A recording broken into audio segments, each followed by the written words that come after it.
Tighten your lines as we get ready to sail the seven seas on the Political Pirate Podcast.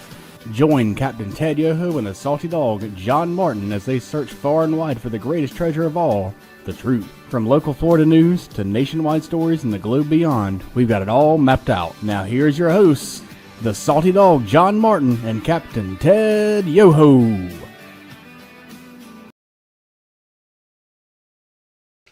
Well, good morning, everybody, and welcome to the 3Ps, the Political Pirate Podcast with the old salty dog here, your host, John Martin, and the captain of our pirate ship, none other than Ted Yoho. Good morning, Ted. How the heck are you?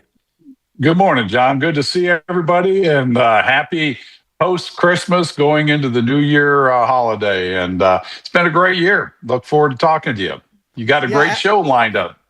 Absolutely. And like my little granddaughter is always, because she's 5 years old and she's been doing the countdown to Christmas. And now we're doing the countdown to so many days after Christmas kind of thing. So I had a fantastic Christmas, Ted. I hope you did. Always. Never had a bad one. I hear you. Never had a bad one. Wishing everybody out there, I hope they had one, and certainly a safe and prosperous New Year coming up. But I noticed Santa, I noticed firsthand, Santa had a lot of help, extra help this Christmas. And I think we got a picture to show you. One of the things that, as I've told people before, I'm kind of like Superman and Clark Kent. Santa and I are never really seen in the same room. But Santa had the opportunity to go to a nursing home this Christmas Eve, actually, and hand out presents. And he had two helpers there that just happened to be granddaughters of mine that volunteered to help Santa. And I got to tell you, Ted, it was an amazing experience. I bet it was, to be able to go do that. And, you go around them, some of those elderly people, they have no family members that come and visit them. And I know Santa probably made a lasting impression on them. Yeah, I've been involved, or Santa has been involved in it for quite a few years, and it is amazing to see their faces light up. There are people who don't have no reaction at all, and then they see, and the nurses will tell you that person really doesn't react. They're demented or whatever, and but when they see Santa, it triggers something in them back to childhood, and it's hard not to have a tear or two in your eye when you see all that. Oh, I'm sure it is. And tell Santa thank you and his two helpers. Absolutely. Well, one of the things we always say at Christmas time is peace on earth, right? And it's a worthy goal.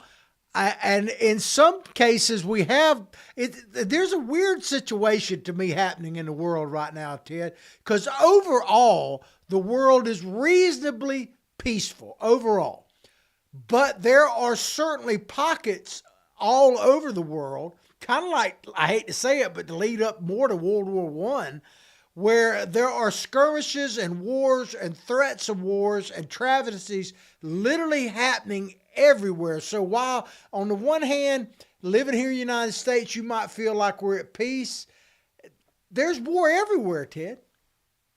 Well, I was going to counter what you said. There's peace on earth. Everybody wants that. And I think that's the thing. Everybody wants that. But is there really that? When you look around the world, you can look on our streets in Chicago or, any big urban area. Heck, out here in Wielaka 3 weeks ago, we had a random stabbing in a Dollar General. A person went up to a lady and he stabbed her 40 times. And so is there peace there in Wielaka, a town of 800 people now? And I think it's the goal. It's the goal we should always have out in front of us, and we should strive to get that. But you can't have it if you don't have rule of law and if you don't have respect for rule of law and personal responsibility. And I don't want to go too far off your agenda, so go ahead. Yeah, well, I want to play a video, and it's from a comedian that I've always liked him a lot. I mean, I don't always agree with him, but I don't have to agree with him. Of course, he's since passed on, but the legendary... You can't play that one? We were going to play George Carlin, but apparently we can't play it for some reason. Censorship, I suppose. Blocked. You've been blocked. Yeah, I think that's what it does. Yeah, censorship, I guess, but our producers tell me. But anyway, I'll just paraphrase it. George Carlin, basically in this video that we can't play, maybe I'll try to post it on our site. But he talks about assassination, which we've seen a lot of lately. And he said we created a new form of murder. It's called assassination. And he talks about all these different people that have been assassinated that were actually, the one thing they had in common is that they were talking about peace on earth and world peace and that kind of thing, from Gandhi to Martin Luther King. And really, our president was attempted assassination and a couple times that we know of. And he's trying to bring peace. But George Carlin makes the case that maybe we're just not ready truly for peace on earth. And I think he's got a point there, Ted. I think he does. You wonder, and the common denominator is people. There's people on earth that just they don't want peace, whether it's the individual or if it's the faction around those people, and they're guiding them and pushing them into that. Um, it's a worthy goal, and we all should strive to do it and follow the teachings of Jesus Christ. Absolutely.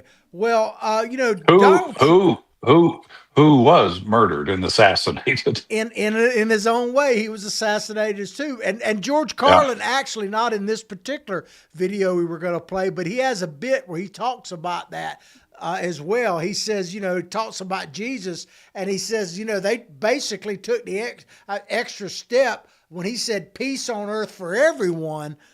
They not only killed him, but they crucified him. So he actually they makes sure a did. point about that. But what's fascinating to me is Donald J. Trump is the peace president, but it seems the world might not be ready for that either. And Tulsi Gabbard, you sent me an article about her. She said as much at Turning Point USA event recently, the America Fest or whatever, when she talked about that literally there are forces in the United States of America, government forces as well, that are working against peace. And I think, the one time I was the most concerned about Donald Trump in his first term in office was when he mentioned about the military-industrial complex. I said, "Oh my Yeah. God, they're gonna kill him for that," because, and I think that Tulsi is on to something there. But why did you send that particular to me? What are your thoughts about what Ms. Gabbard said? I know Tulsi real well. I mean, we worked on bills together. She and I came in our freshman class in 2013. Got a lot of respect for her. I mean, she was a uh, followed the line Democrat, but then she started to stray. I think she even voted against Nancy Pelosi, and of course that put a target on her in the Democrat Party. And then since then, she's become an independent, I think, or did she become a Republican? I can't remember, but I know she left the Democrat Party, as most people say the party left her. Um, she had visited Bashir Assad in Syria, and it was really frowned upon. And she came back, and she and I talked about that. She sided with him and said he's just misunderstood. He's really doing a good thing for the Syrian people. Well, I don't think that was really the whole story. And the information we had was it wasn't. He was gassing people. He was doing all those terrible things with his population. And now she's standing up for Putin and just saying it's the industrial complex that wants to foment war and spend money and create this chaos because that's how they stay in power and that's how they get rich.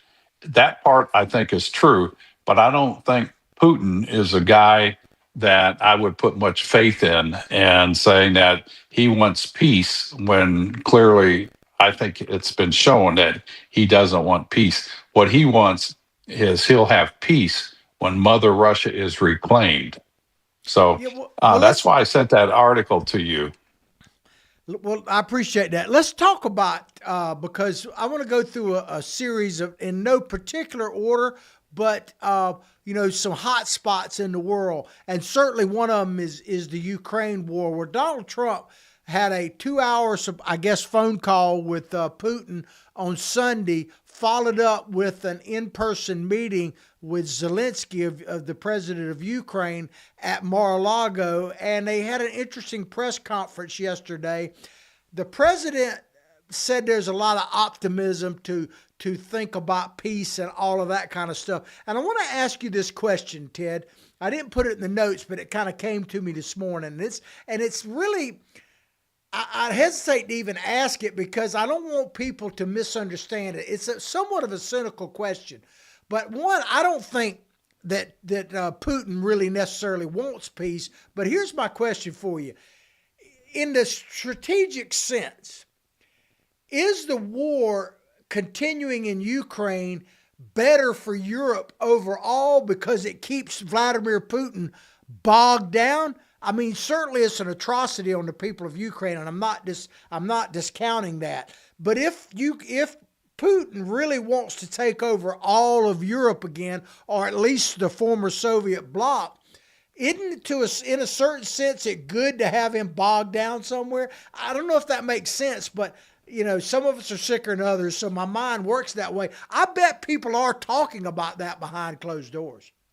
Oh, no doubt. I mean, yeah, let him erode his base, his military industrial base. Shrink his stockpiles of those things. The wild card he has is his nuclear weapon, so it can always go really bad, from bad to worse.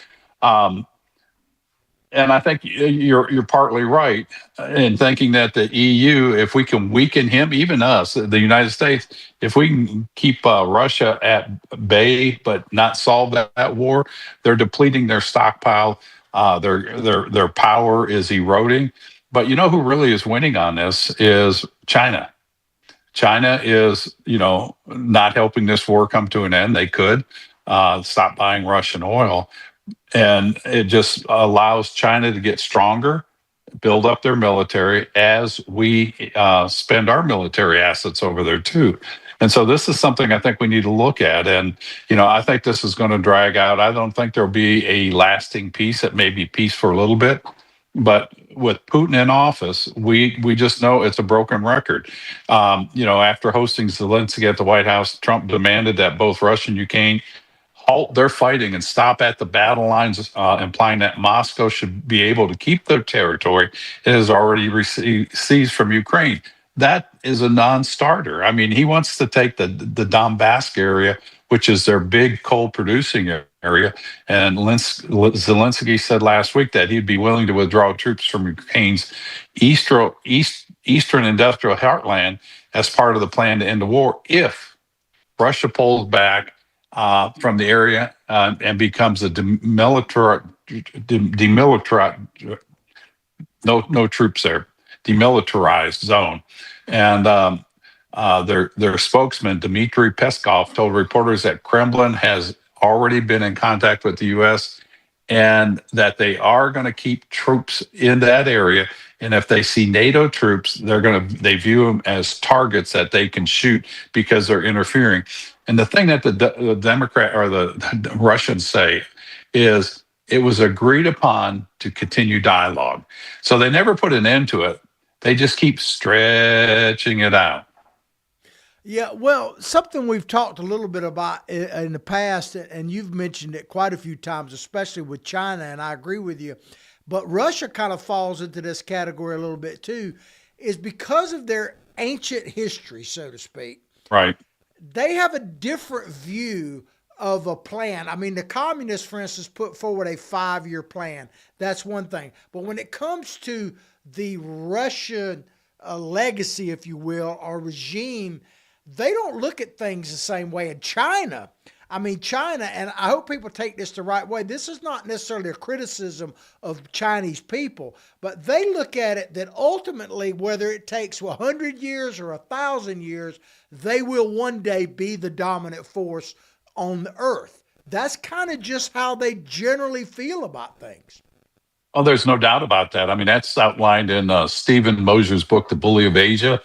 Yeah, I mean, that's a great read. It's a thick book, but it tells you exactly what they want to do. Back from ancient times, China viewed themselves as the middle kingdom. They were the middle of the universe. Everything revolved around them. That is their goal, John. They want to be the middle kingdom. Everything else is subservient.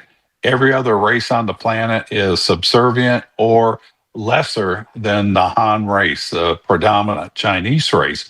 And they're sitting back, and Sun Tzu back in 2000 BC, he wrote The Art of War. And their whole strategy was bide your time, hide your strength. Let your enemies fight against each other and weaken themselves. And you see that with Russia. You see that with the United States. Now that the Poland and the NATO forces are putting assets in there, they're becoming weaker. Where's China putting assets? Nowhere. They're selling them to Russia, but they're making money so they can build up their arsenal.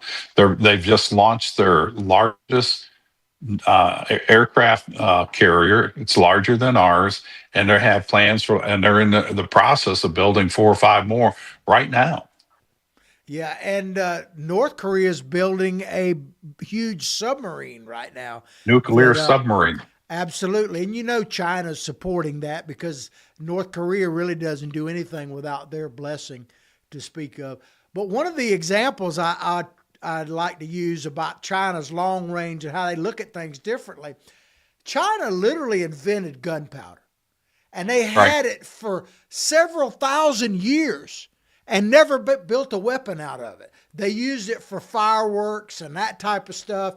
And it was when the Europeans, I think basically Marco Polo discovered it, they brought it back, and Europeans put it to use pretty quick as a weapon. And some people look at that and say, well, China just didn't think. But they now they have nuclear weapons. So China looks at stuff like that and go, we'll get to it. They have some archaeological sites in China, like pyramids and stuff, that no one's even really investigated. And when China's government is kind of asked about it, they basically say, and I'm paraphrasing it, well, they're not going anywhere.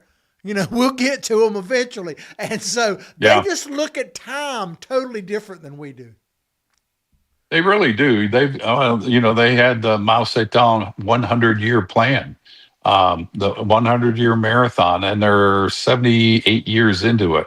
And they have followed that. And their goal is world domination. On 2027, you're going to see it's predicted that Xi Jinping and China will move on Taiwan, whether they do it peacefully or they just go in there and take it over forcefully. The same thing they did in Hong Kong, John. It was supposed to be a self-ruled island for 50 years after the British gave it back. And after 22 years, Xi Jinping went in there, the heavy arm of the Chinese Communist Party. And it's pretty much a martial law state, although it's not claimed that. But you can't speak out against the Chinese regime in Hong Kong. They're arresting people left and right. And this goes back to, you started off the segment on Tulsi Gabbard. I like Tulsi, but I wonder about her narrative on saying Putin is really somebody we should support, because I don't think so. I think he's a bad guy, but I agree 100% with her that the military industrial complex that Eisenhower warned us about is something that we really, really need to keep in check. They've got way too much power, not just military power, not just financial, but today with companies like Palantir and Anduril, they can track every movement of every person on the planet. Speeding, anything you do, your buying habits, your spending habits, and they're at a point now. We're just like China. We can shut off everybody's electronic signature where they can't do anything. And we just, I worry about that more than I worry about some of the other stuff that is going on, because that's where society is heading. And that's a new realm for us. We've never been here before. Yeah, well, while you were talking, I was thinking about that'll make you sleep better, won't it? Yeah, absolutely. And I ask people, because people talk about like Putin and Trump and all of that kind of stuff. Could it possibly be, since we're talking about China as well, that Donald Trump may have read The Art of War?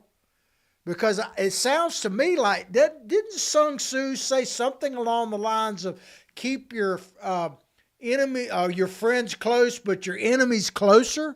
Maybe that's why he's piles up to Putin, if you want to call it that, because he's got to keep them closer. Donald Trump will talk to anyone, anywhere, at any time, and love him, hate him, or whatever. But overall, I think it's worked for him. Well, that's just a strategy. But unfortunately, what I see is he thinks people are going to want to make a deal because it's good for them. It's mutually beneficial. But when you get somebody like Kim Jong Un, he doesn't care about a deal. He has absolute power in that country. He doesn't want to give any of that up. You look at Putin, he has absolute power in that country. Anybody that goes against him, as we saw with Medvedev or Yuri, the guy that he blew up in the plane, that was in charge of the Wagner group. Yeah. Um, he wants no competition, so he eliminates him. So he sees Trump as kind of maybe a stooge. I'm going to play like I want a deal, but ultimately Putin didn't want a deal. And the same thing with Xi Jinping, as you brought out. He wants China to be the middle kingdom of the universe. And Yeah. so, how do you make a deal with somebody like that? Because what are you going to tell them? You're going to build a Trump hotel or casino? They're like, yeah, come on in, Donald. We'll let you do that. In the meantime, they're playing you. And I feel that our president is being played on the world stage. And I say that, and I'm fully supportive of him in so many other things. I just think he's off on this, on Yeah. our foreign policy. And getting back to China too, the thing about like Taiwan, because China's doing some war game stuff over there. They do it pretty Sure. regular over there, and I know China, is it an imminent threat to Taiwan? It depends on what you classify as imminent, because it's the same thing we were talking about a few minutes ago. Will China one day attack Taiwan? I think their philosophy is we'll get to it when we're ready. In other words, Well, they've been taking their they're time. right, and it might be 2 days from now, it might be 20 years from now, or 200 years from now. See, that's the way they think. They will get to it. They've never taken their eyes off of that, and I don't think they ever will. And one day, when they think the timing is right, it might not be in our lifetimes. They will invade Taiwan. I firmly believe that. They kind of have to save face, because what China cannot do and allow to happen is to have free thinking people within their realm. That's why they crushed Hong Kong in the yellow umbrella revolution, where people were fighting for democracy and to maintain it. Those people were in my office in D.C. They were freedom loving, strong allies of America. Not that they were a national ally, but they stood up in principle of freedom and liberties. China has crushed that. So China can't exist. The Communist Party cannot exist with free thinking people on they call it a rogue nation, a rogue island of roughly 28 million people, I think it is. If they have people there that are free thinking, have freedom and liberty, the rest of the China population of 1.3 or 4 billion people are going to see that, and they're going to want that. So China can't exist. The Communist Party cannot exist if there are free thinking people that have liberty and freedom. It erodes their base, and their base will revolt against them.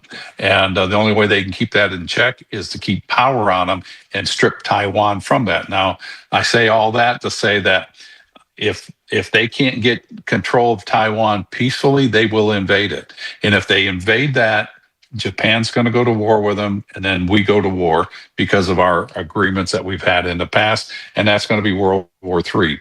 China is waiting; they're biding their time, hiding their strength, letting Russia spend off on their military assets, and Americans too. We're behind on our production of military assets because we've sent so many over there. And I know, we're doing other things like in Nigeria, and I know you were going to bring that up. Yeah, absolutely. Well, we're going to go to break here and come back and talk about it. But before we do, I got to say this, because you triggered something in me, as you always do, Ted. What you said about China and free thinking people is absolutely the truth, 100%. But what scares me is I see elements of that right here in the United States of America, let alone the West in general. Well, I want to talk about that when you come back. And just one last point. Taiwan has never been a part of the Chinese Communist Party or mainland China. It was their own nation, Formosa, in the late 1800s, 1895, 97, for about 5 to 10 years. And then they got taken over by Japan. They were never part of the Chinese when Chiang Kai shek ran China. And then when the war broke out and they had the civil war between the communists and Shanghai Shek, the communists won. Shanghai Shek of China went to Formosa, and they set up a government there that is Taiwan, and it has never been under mainland China's control ever, and it's a false claim by China. Absolutely. Well, we're going to take a quick commercial break, and we're going to delve into this topic a little deeper and quite a few more. So please support our sponsors. If you'd like to become one, look at the little tagline that says, absolutely, call Freddie and become one, because we need your help to get this message out. Ted, take us to break. Yeah, we really do. We really get this message out because our whole goal is to educate, motivate, and activate people. And let's all hope for a little cooler weather coming this week, I think. Right, John? Absolutely. It's a little warm. Let's go to break right now. All right, we'll be right back. Although the owner of Lewis Oil Company maintains she is 29, Lewis Oil turns 60 years old in June. Chevron would like to recognize the North Florida second-generation family-owned business, celebrating its growth and staying power. Lewis Oil Company maintains significant on-hand supplies, strategically located fuel depots, a delivery fleet, on-site service, fuel card locks, and convenience stores. Lewis Oil Company understands its responsibility in the local economy by providing service and delivery on demand and in crisis. As a first responder for 18 Florida counties and the Southeast from Texas to Virginia, we are proud of this rare accomplishment. Lewis Oil delivers. This is Ward Scott, and I want to thank all our sponsors who keep the show going and pay the bills. The Ward Scott Files premium sponsors are Crime Prevention Security Systems, large enough to serve you, small enough to care. Meldon Law, the only official injury partner of the Florida Gators. The Ward Scott Files Gold sponsors are Lewis Oil Company, Shoot GTR, On the Spot Dry Cleaners, R&R Construction, and Style Cuts. If you are interested in promoting your business on the show, you can visit our website, www.wardscottfiles.com, and click on the Advertise Here banner on the right side of the page, or call my friend Freddie at 352-284-3733. Again, thank you to all the great businesses that support the Ward Scott Files. And remember, if you like the show, thank our sponsors and support the businesses that support us. What you just said is one of the most insanely idiotic things I have ever heard. Everyone in this room is now dumber for having listened to it. May God have mercy on your soul. Ward, that very much surprises me that you've never been tased. You can't handle the truth! All bees poop. A warthog. He's going to come up the steps. Here he comes. Oh my goodness, and he's huge. Hello, boy. Wonder if we can pet him. Hi, boy. Can we touch him? No, don't. Help me! Help! Help! And we're back to the 3 Ps, the Political Pirate Podcast, with the captain of our ship, Ted Yoho, and myself, your kind of, I guess, first mate here, the old salty dog, John Martin. Well, we went to break. We were talking about some hot spots in the world and whether or not world peace is actually truly desired or even attainable. And Donald Trump just got through meeting at Mar-a-Lago yesterday with Zelensky and had a supposed 2-hour phone call with Vladimir Putin. But he's keeping a busy schedule, as you can imagine Donald Trump is. And today he is going to be meeting with Prime Minister Benjamin Netanyahu of the state of Israel in Mar-a-Lago. And it's going to be interesting because what they're talking about is the Gaza, quote, peace plan and where we are with it right now. And, of course, we've seen some things happen just in the last couple of days. One is that there's the Gaza Strip, the Hamas is not disarmed. They have not turned over the final remains of one of the hostages. And now Hezbollah is kind of making noise as well, because Iran's president came out this week, over the weekend, and literally said that he considers Iran at full-scale war with the United States, Israel, and the EU, basically. So what are your thoughts about all of that, Ted? Yeah, I mean, you can damage a bad player, but at some point you have to completely eliminate them. And I know we're going to talk about Nigeria here in a minute, and it's the same thing there. You can't do these things partially. The ideology, and I argued about this on foreign affairs in some of my committee hearings. The war on terror is a war on an ideology. How do you? It's not a state. It's not a nation. It's an ideology. How do you stamp that out? How do you eliminate that? I don't think you can. If you could, we would eliminate stupidity, but you can't. It's just one of those things that's here. We have to deal with it. And the way you deal with it is you have to build up your security strong, and it's peace through strength. People have to understand tough love. They have to understand this is what we stand for. Do not come in here and cross that. And we're losing.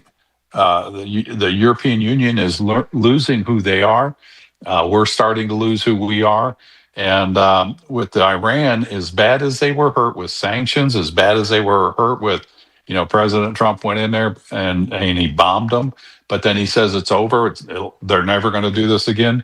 It's an ideology, John, and you're not going to crush that until somebody wins, hands down, no questions asked. That's why Japan and Germany were on their knees begging us to stop, because they wanted no more.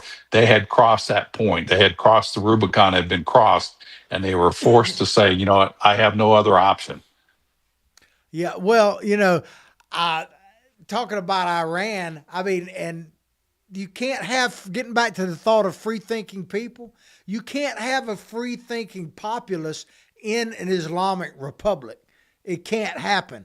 The two are incompatible. And I posted a cartoon.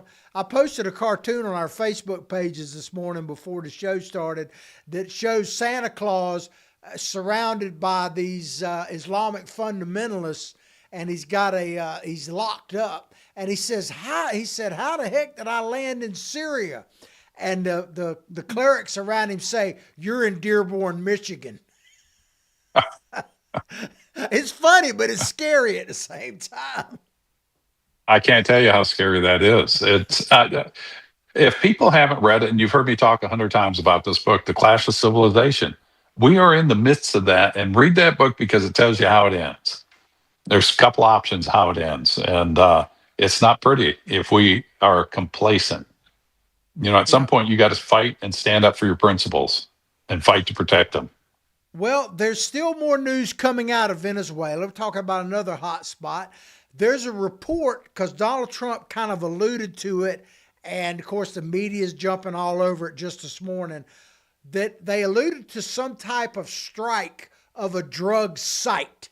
They didn't say where it was or anything, but there was some type of supposed strike to a drug site, and they're just assuming that it's in Venezuela and all of that, although Maduro has not said a word about it. It is heating up in Venezuela and surrounding areas, and also we're still building up munitions in that area, forces, that type of thing, and so we'll have to see what happens there, but more will be revealed, I suppose.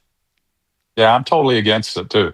I mean, have we declared war on Venezuela? When you go into a country, and this is, John Kerry wanted to do this with Syria and go and do these minute pinpoint strikes in Syria and take out their air power, their no-fly zones. No-fly zones is you've got military assets where you can protect your borders with your Air Force. And not John Kerry wanted to go in there. And I says, sir, that's an act of war. He goes, no, Congressman, you don't understand. These are just strategic, surgical pinpoint strikes. I said, no, you are attacking a sovereign nation that we haven't declared war on, so that gives them the right to attack us. And, we were the big guy, so the little guy couldn't really do a whole lot. We are entering into another conflict that we shouldn't be in. And I go against Trump on this because I think there's a better way to do it. If you want to get rid of the drug trade, fine, do that. But don't do it this way, because who do you have survive depending on Venezuela? You got Iran, you got Russia, you got China, you got Cuba, you got North Korea. You got all these people, and you're going to go in there without an announced plan. I know they've got a plan, but I just think this is something we're putting ourselves in harm's way, and there's a better way to do this. Yeah, I agree with you, Ted, on that. The only little caveat, and I think you probably agree with me on this, that really irritates me about is not, I mean, I agree with what you said about we don't need to be doing this without actually declaring war and stuff like that. I agree with you. But what irritates me is when the media acts like this is the first time any president has ever done anything like this, which is complete and total nonsense. I wish it were the first time a president had ever done something like this. Obama was bombing everybody. He killed sure was. Americans, literally, whether you like it or not, he did. And, the media acts like Donald Trump, this is unprecedented. And really, compared to what actually Obama did, and I'm not justifying either one, this is actually less than what Obama did as far as bombing. It is. Well, Obama had over 26,000 drone airstrikes unsanctioned. He was just bombing people left and right, like you said. Every time you kill a terrorist or blow up a wedding party, you've created about 100 terrorists. And that's what Trump is doing this. The terrorists have already morphed. Look at what they're doing. They've teamed up with China. China's in Mexico. China's in Oklahoma. With big drug labs in Oklahoma and in the United States, not just marijuana, but all the other stuff. And well, how in the heck we allow that to happen? I do not understand. We need to have the force of law and the rule of law, and we need to stop playing mamby-pamby. Let Venezuela deal with themselves. Support the freedom fighters down there, and it's just this is the mess, and we are in a mess. And keep in mind, John, we're $38 trillion in debt. There's a reason gold has gone to an all-time high and silver is at a historic high. It's because people don't have faith in the U.S. currency, and we're broke. And so do we need to go into another excursion, or is it time for us to take care of America, circle the wagons around American principles and ideologies, and let's build this country strong? I don't know about you, but I was broke one time, very, very broke, where I'm picking up soda bottles on the side of the road, Carolyn and I. And you can't do much anything if you're broke. And if you're a nation that's broke, you can't really defend yourself. So I think we need to, it shouldn't be just our fight on this. It should be liberal democracies around the world should be teamed up against this garbage. And, I just think these are wrong things to be doing. Yeah, and as far as the debt, I say this every now and then. Yeah, 38 trillion sounds like a lot, and it is. But if we truly knew what the debt was, right. it depends on how you do the math. There are figures out there that show that we're like $200 trillion in debt with unfunded mandates and everything else. So it is pretty scary, Brett. But then throw the $3 billion a day in interest. $3 billion a day times 365. That's over $1 trillion just in the interest payments to service that debt. That's unsustainable by itself. I've been in that situation with a lot less zeros, and we just had to do whatever we had to get out of that because we had no options, and that's where America's heading. When you have no options, that's when wars start breaking out. And you look at Russia, they're in that situation. You look at Iran, they're in that situation. Cuba is about a failed state now. They're in that situation, Venezuela. And then China is heavy in debt. They've got low unemployment in their youth, or high unemployment in their youth, and they're strapped for income. So it's a worldwide phenomena that's going on that usually leads to war, and there'll be a flashpoint. Yeah, well, Ted, I just came up with a solution for debt. I just came up with a quick solution, and I tell this to people out there. Yeah, well, you talked about the gold and how it's going up, and of course we got crypto and all that. forget all of that. Forget gold, forget crypto, forget that. Don't worry about the debt. Just open up a daycare in Minnesota. That's all you got to do. And you can get billions. Free money. Come on now. And you don't even have to do anything. You don't have to worry about them pesky little kids because they won't be any there. That's all you got to do, right. Ted. Problem solved, brother. I'm all about solving problems. Well, somebody sent me some. I don't know if it was you, but somebody sent me about Minnesota, how they've done over 1,000 interviews with people that are on their watch list. And they go in there, and the lady had a business set up for daycare, and there's no kids in there. It's ludicrous. That one journalist, I can't remember what his name is, young guy, influencer. He went there to interview him, and this is a learning center, and they had, instead of learning, it said learning. It wasn't even spelled right, and there weren't any kids there. So that's all you got to do is invest in daycare in Minneapolis, Minnesota. Problem solved. Well, put your hijab on and go in there, and they'll. Or a turban and go in there and just say, I'm going to start a daycare center. It's ludicrous. And see, it's biblical too. When right is wrong and wrong is right, the end is near. I mean, we're at a point where we can't go on like this anymore. And why in the heck the people of Minnesota, my birth state, are so ignorant and they don't stand up and just say no more? It just blows my mind that they don't have the moxie to stand up and do that. Yeah, and while we're talking about Venezuela, but while we're at it, we might as well mention that the president gave a little Christmas gift of a bombing over in Nigeria. We apparently bombed supposedly the Islamic terrorists over there that have been persecuting Christians. I'm not pro-persecuting Christians by any stretch, but does this potentially open us up to more activity in Africa? Because it's kind of, it's perplexing a little bit, because on the one hand, I absolutely support President Trump in trying to make America safer, the world safer, and peace. But do we do it through this type of stuff? I'm not sure that's going to ultimately work. No, it won't. I mean, we've been down this road again, John. I mean, history is repeating itself. We're over in Nigeria. There's Christians being killed everywhere around the world. There's Muslims being killed everywhere around the world. Chris Haven's shows us. I mean, all the conflicts he showed us on that going around. It was like 1,100 in a day or a year or whatever it was. Every day it's going around.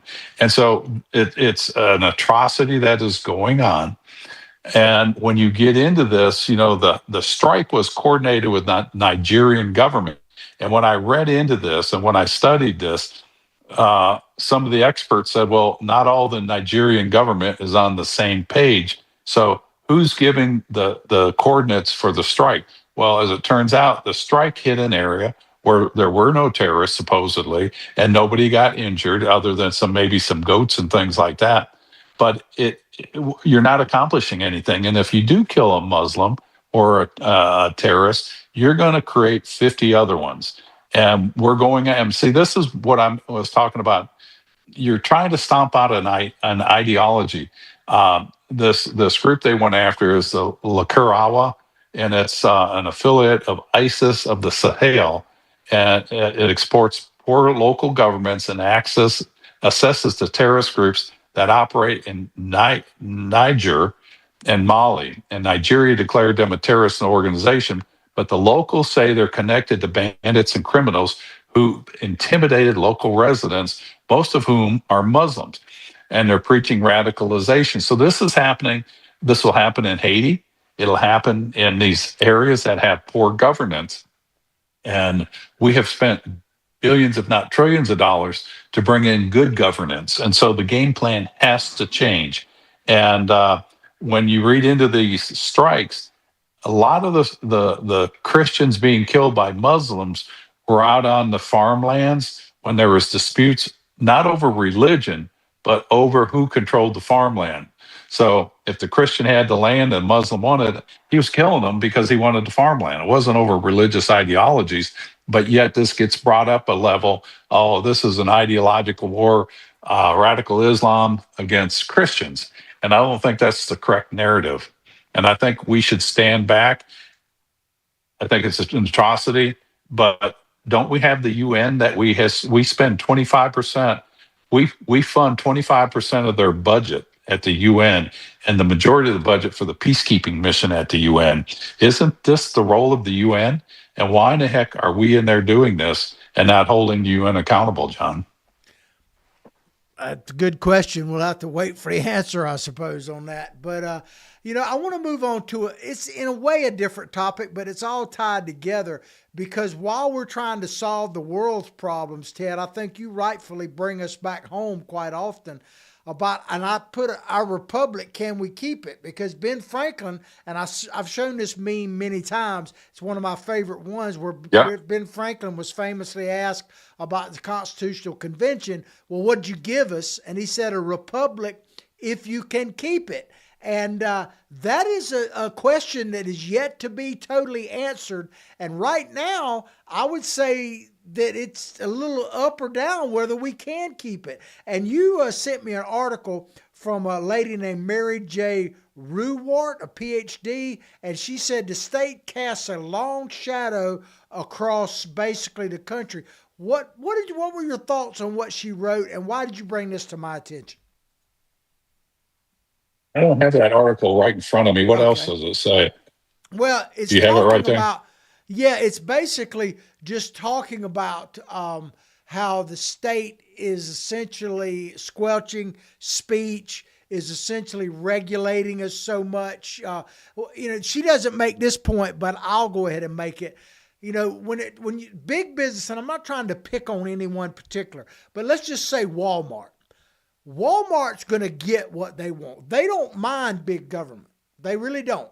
Because, is there any doubt that Walmart is going to get ultimately what they can hire a army of attorneys and planners and all that. But Ted Yoho, if you want to open up a small business, say your vet business on a place where you used to have it, you might not be able to actually open it because of all the government red tape. And so that's kind of what I think she's talking about here, is that the shadow of government through taxation, through rules and regulation is basically squelching the American dream and the opportunity to keep this republic.